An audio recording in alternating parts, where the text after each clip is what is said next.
Naina Manjrekar will be talking to the topic of looking for Lascars in the archive, non-European seamen in ships' official logbooks.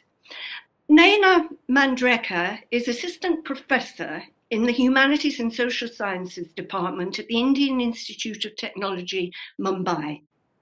Her research interests lie at the intersection of subaltern migration, mobility and resistance, with geographically stretched political ideas and affinities.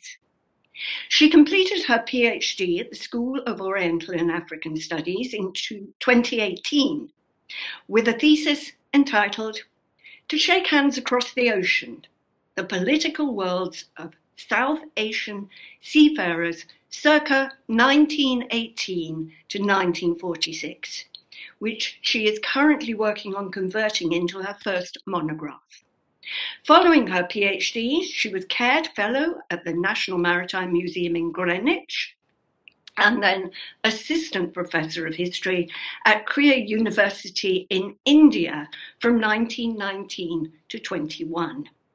I turn over to Naina as our first speaker, please.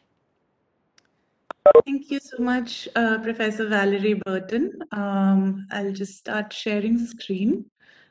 Is this visible to everyone else? Yes.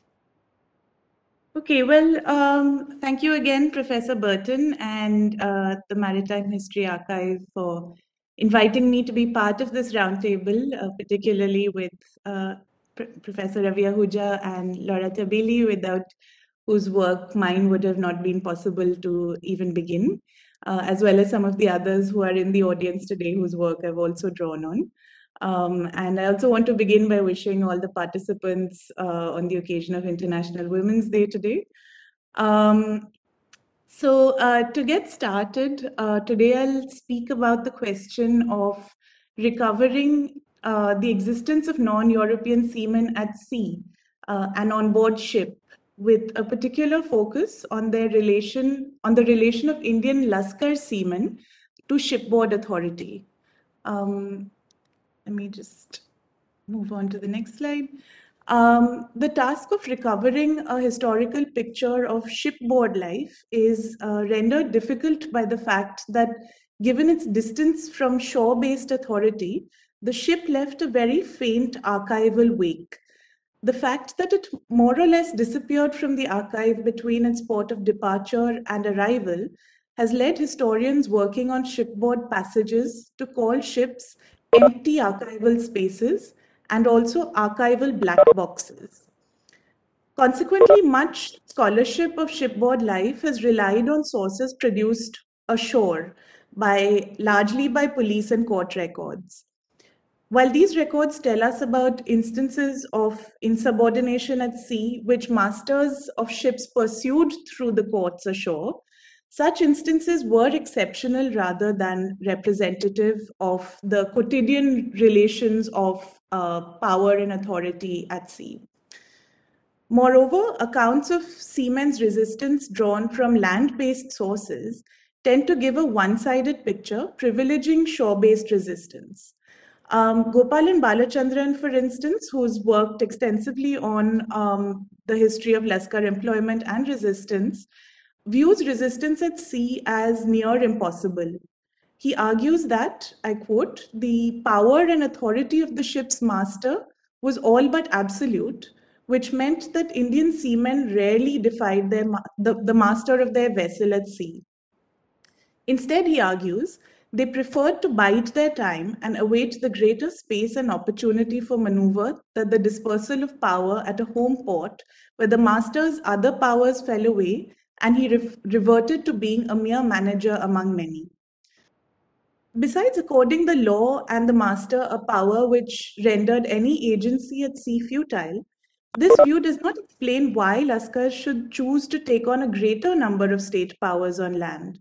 Even in terms of quote-unquote rational calculations, would they not have been in a superior bargaining position at sea, where they far outnumbered the master, and where, moreover, the threat of withdrawing their labor could bring the master to fear for the ship's working? The use of sea-based records shows that not only did resistance take place at sea, it also involved illegal methods like the collective withdrawal of labor.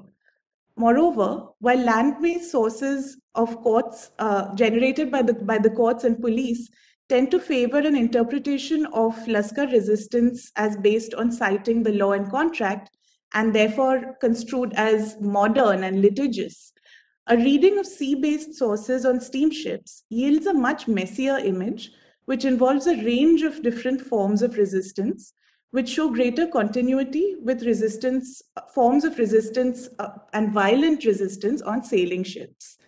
It is, moreover, important to read land and sea-based sources in conjunction with each other to understand seamen's resistance as a continuum between the sea and land.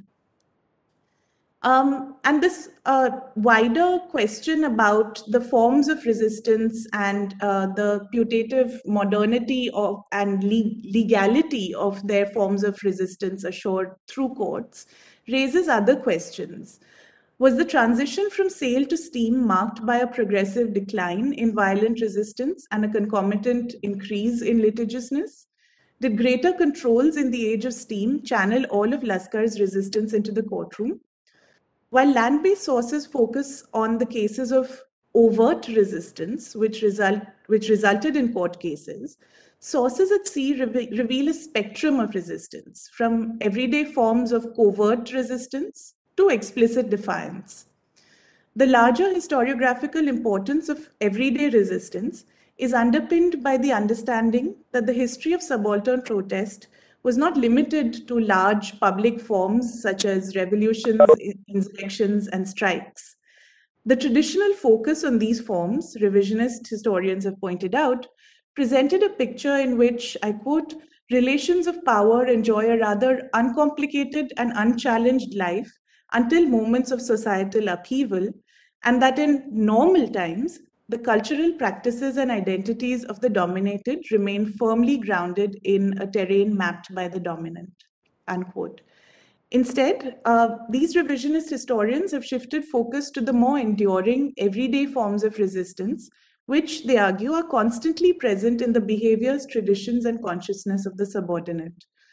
Unlike large moments of confrontation, forms of scattered, hidden resistance did not leave many traces in the official record and require a somewhat innovative and inventive use of archival sources. In today's talk, I will take one particular example of a challenge to authority on board a single ship, the SS Queen, in 1917. This particular ship is also pertinent to today's forum because one of the archival fragments or strands of this ship is actually housed in the Maritime History Archive's collections. And having sort of described this example on board this ship, I'll go on to discuss the nature of the archival sources on board ship, the challenges in reading them, as well as some of the ways in which they may question some of what we have understood about the lives and resistance of non-European seamen on board British ships. So in a sense, this talk is an invitation for a further exploration of this body of records which was produced on board ship. And before going on to look at shipboard life and a particular body of records which were called ships' official logbooks, what I'll do is to first take a brief detour to provide a kind of larger overview of who non-European seamen were, both in the global maritime workforce as well as in the British Merchant Marine. So these are statistics that are taken from the Maritime Statistical Handbook of 1936, which was produced by the International Labour Organization. It reflects statistics which were provided only by the member states of the ILO for ships which sailed under their national flags. So what you can kind of see straight off is that Britain is by far the largest body of merchant seafarers, followed by the USA, Japan, India, and this figure of Indian seamen is also included in the number for British seamen, so it's a sort of duplication, followed by France, Germany, Norway, Italy, etc. And the largest imperial shipping companies, which were part of an international cartel called the Imperial Shipping Conference, were Britain, USA, Japan, France, and Germany. India is represented at the ILO by a sort of maneuver by the British representatives to kind of bolster their vote at both the ILO and so India actually sends representatives of workers, employers, and the state to the International Labour Organization. So what this means is that it's these countries which are represented, but this actually leaves out a lot of right. So what this means is that it excludes separate statistics of seamen for regions which were very important for colonial seafaring recruitment, but who were not member states of the UN and ILO.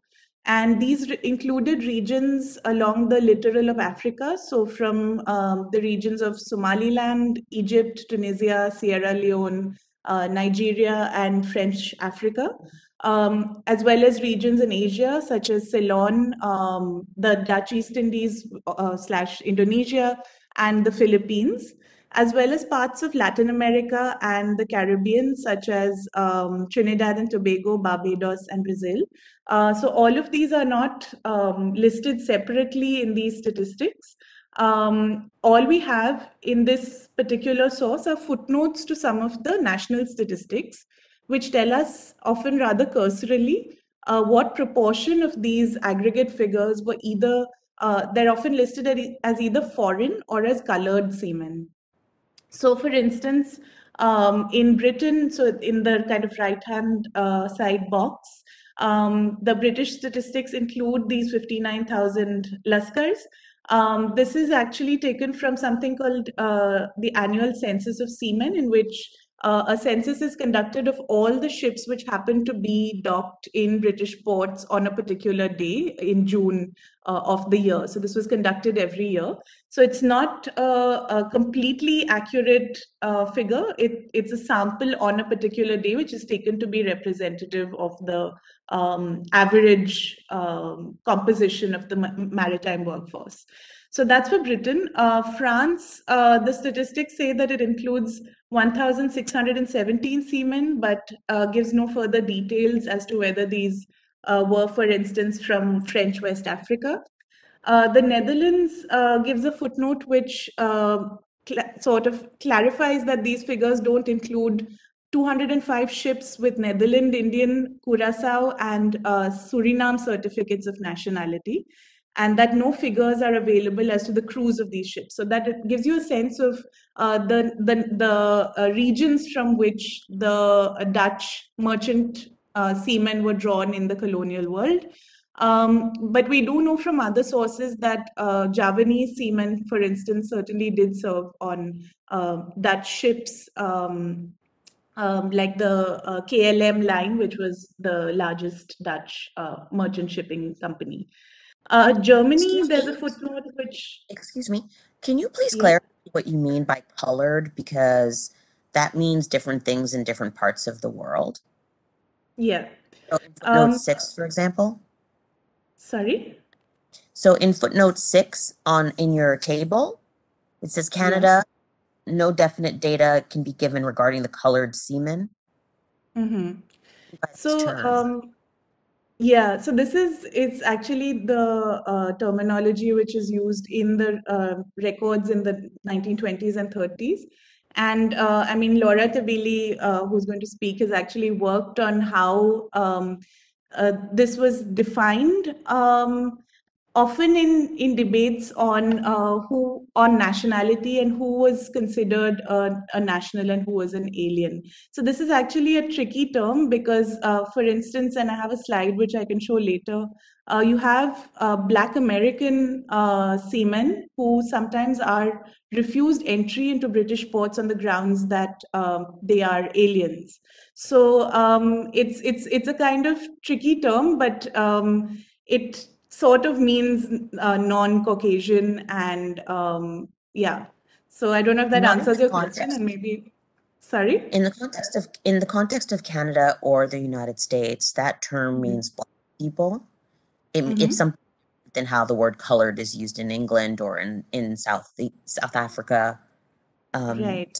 Used to refer to, say, people from South Asia or people from Latin America. So that's an important distinction. Yes, in fact, I mean, for Canada, it is referring here to seamen from the West Indies and the Caribbean. So the rest of this note actually specifies that most of these seamen are engaged and discharged in the West Indies. So in this context, it's referring specifically to seamen from these parts of the world. Right. So to kind of end on the note about Indians, of the 59,000 Indian seamen, 43,000 are employed on British ships, and the remaining 16,000 are employed on ships of other nationalities, predominantly German and Japanese ships. And the British called these Indian seamen Lascars, and the word Lascar derives from the Persian word Lashkar, meaning soldier, and it's a word which was also applied to military orderlies. And it applied to sailors who came from the regions of recruitment from East Africa, particularly Zanzibar and Aden, as well as the Gujarat and Konkan coasts on the Western Indian Peninsula, and in the Bay of Bengal from Chittagong, Noakhali, and the Arakan coasts along Burma. And these seamen worked on the decks of ships. And in the engine rooms, you had sailors from Aden and from Sylhet, which is today in Bangladesh, and from Punjab, from the region which is now sort of divided between present-day India and Pakistan. And barring Gujarati deck Lascars, who are predominantly from the Hindu seafaring caste of Kharwas, and Goan chefs and stewards who are Catholic, the majority of this workforce came from Muslim communities. Now, from the turn of the 20th century, Indian Lascars made up an increasingly large proportion of the British maritime workforce, providing a cheaper source of labor which kept British shipping competitive in the face of more technologically increasingly advanced rivals in Scandinavia, the USA, Germany, and Japan. So by the eve of the First World War in 1914, the number of Lascars in the British Merchant Navy made up 17.5% of the total, and this increased to 26% of the British merchant workforce by the eve of the Second World War. And on British ships, as you can see on this slide, Lascars worked in all three departments, on deck, in the saloon, and in the engine room. And often, but not exclusively, always in all Lascar crews. So in Indian ports, these seamen were employed by a range of British shipping companies, as well as the German Hansa line and the Japanese Nippon Yusen Kaisha line. But their recruitment was really dominated by the Peninsular and Oriental line, which merges with the British India line in 1914 and really comes to dominate the recruitment of sailors from the Indian subcontinent. Now, the masters of these ships drew up a crew list and agreement, and then maintained a log of the ship's voyage at sea. The crew list most often only listed European seamen by name, who made up the crew, and then used an aggregate number for the Lascars, who usually remained undifferentiated by name.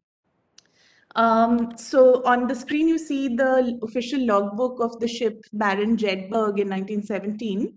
And you see in the kind of middle panel the names of 19 European seamen. And in the box on the right, there's just the numbers of Lascars who are employed on this ship for this voyage. And it's differentiated by the different departments in the ship. So on the left side, you have the sailors department. In the center, you have the engineering department, which is in the bottom of the ship where the fuel is produced. And on the right, you have the stewards department. So you just have these numbers, but no names. But in the logbooks that were attached to these agreements, the names of non-European seamen sometimes surface, usually when they suffer injuries, desert ship, or refuse the master's orders.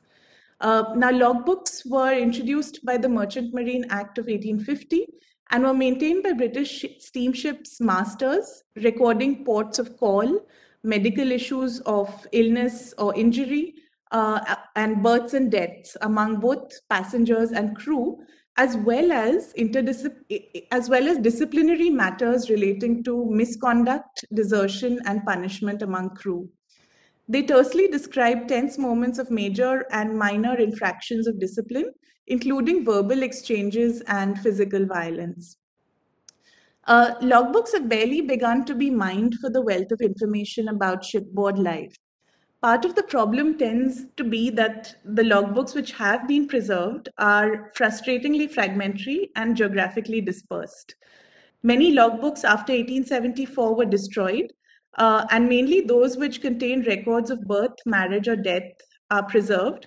And of these, 20% of the logbooks until 1939 are held between the National Archives at Kew in the UK under the Board of Trade 165 series and the National Maritime Museum in Greenwich. Another 10% of these are in British regional record offices, while the rest were transferred to the Maritime History Archive in Newfoundland, Canada. The present research and the little vignette that we'll discuss are based on the holdings at Kew and Greenwich. And Greenwich holds logbooks of decadal intervals ending in the year 5, so 1915, 25, 35, etc. So what I'll do now with that sort of overview is to turn to look at the ship SS Queen during the First World War through its logbooks. This ship was built in 1910 and was later torpedoed off the Bay of Biscay in 1918. The ship's records are divided between three archives, between the National Archives at Kew, the National Maritime Museum at Greenwich, which are both in the UK, as well as the Maritime History Archive, which is, of course, in Newfoundland. And sometimes these are fragmented across these different archives, even for the voyages in the same year made by this ship. Now, all of these records include the crew lists, none of which contain the names of Lascars, but its actual logbooks have been preserved only for a few years. And in these logbooks, Lascars actually make an appearance. And as we'll see through a little vignette in 1917, this ended up being quite a dramatic appearance. So in 1917, the logbook for the SS Queen notes that as the ship approached Gibraltar at 2:45 a.m., the fourth engineer went into the stokehold, ordering the fireman Ismail Yusuf to raise more steam. So this is the first time we have mention of an individual member of the Lascar crew by name. The ship's log noted that the fireman answered in a contemptuous manner and using truculent and filthy language, calling him an English bastard, and told him to go and F himself. At the same time, raised his shovel and attempted to strike him, telling him that his place was in the engine room and not in the stokehold. The next rung of authority, the third engineer, then intervened, going down to exert more pressure and back up his junior officer. To counter this, another fireman, Ali Farah, stepped in. The logbook noted that Farah told the third engineer, I quote, in a contemptuous manner and in contemptuous language, that he was getting all the steam there was. And when ordered by the third engineer to clear out of the cockpit, he replied that the third engineer could clean it. From verbal threats, the situation escalated to physical violence against the officer. Possibly in response to violence from the officer, which the ship's log did not record, Ali Farah struck the third engineer with a shovel and inflicted injuries to his hand. The third engineer complained of severe pains in the arms and back. On examining him, several bruises were found. Here we see a situation which started with a routine command to raise more steam, but turned into an instance of resistance. Violence was used, but in a complex contestation over labor, space, and by the same token, the right of the officer to command.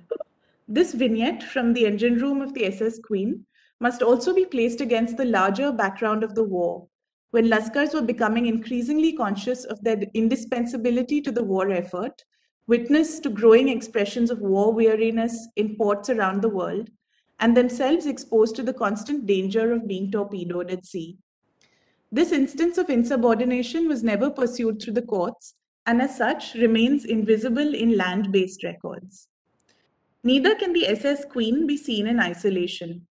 What played out in the engine room of the SS Queen was a larger reconfiguration of the moral economy of the legitimate exercise of power by masters of ships by the end of the First World War.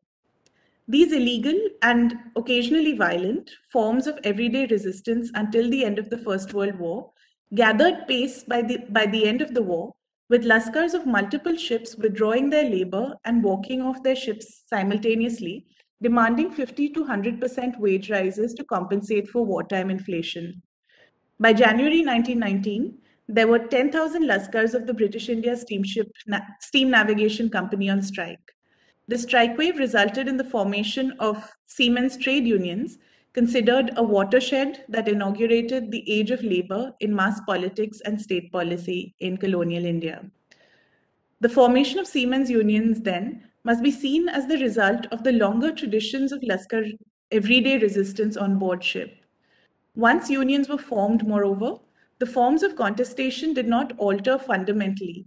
Collective withdrawal of labor and violent confrontations at sea and walking off ship en masse in port simmered on individual ships over the next 4 decades of the 20th century. As records produced closest to the events that unfold on board the ship, moreover, these official logbooks give us a near ringside glimpse of quotidian life on the ship. The Maritime History Archive's holdings of logbooks are likely to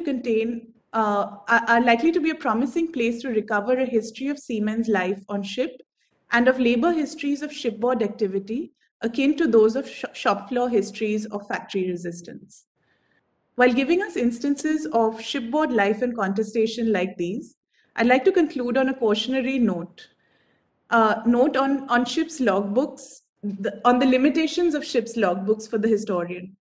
As records produced by and for masters and shipping officials, we cannot glean from these records the motives which impelled Lascars to defy authority and choose the forms and sites of their defiance.